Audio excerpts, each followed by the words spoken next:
अस्सलाम वालेकुम फ्रेंड्स। आज जो हमारा टॉपिक है वो रेडियल शाफ्ट सील या ऑयल सील के बारे में है।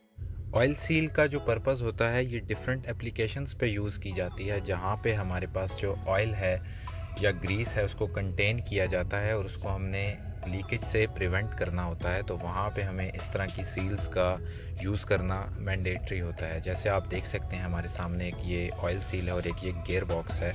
तो इसकी ये जो शाफ्ट जहाँ से निकली हुई है, तो केसिंग और शाफ्ट के बीच में अगर ये सील नहीं रहेगी तो हमारा जो ऑयल है वो लीक हो जाएगा और इसके अंदर डस्ट इंग्रेशन भी हो जाएगी, जिसकी वजह से ये इम्पॉसिबल हो जाएगा कि हम इस एप्लीकेशन को फ्यूचर में रन कर सकें।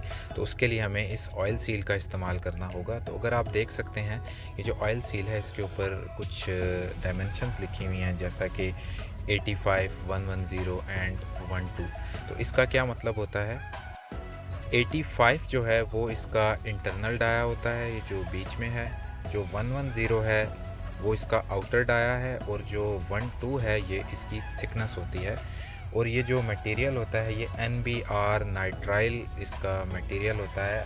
अगर हमको स्पेशल सील्स चाहिए हो तो हम वो टेम्परेचर रेजिस्टेंट सील्स जो हैं वो ऑर्डर करते हैं, जो स्पेसिफ़िकली हाई टेम्परेचर जहाँ पे आ रहा होता है वहाँ पे हम इसका यूज़ करते हैं, क्योंकि अगर ऑयल का टेम्परेचर बहुत ज़्यादा इंक्रीज़ हो जाएगा तो हमारी सील डैमेज हो जाएगी, जिसकी वजह से हमारा जो है ऑयल लीकेज वो स्टार्ट हो जाएगा।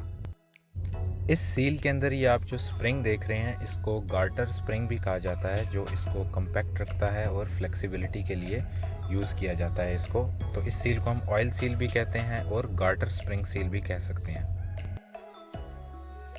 आई होप आपको रेडियल शाफ्ट सील्स और ऑयल सील्स के बारे में जो कंसेप्ट है वो क्लियर हो गया होगा। काइंडली इस वीडियो को लाइक करें और मेरे चैनल को ज़रूर सब्सक्राइब करें ताकि आप मज़ीद इस तरह की वीडियोस को देखते रहें। Thank you.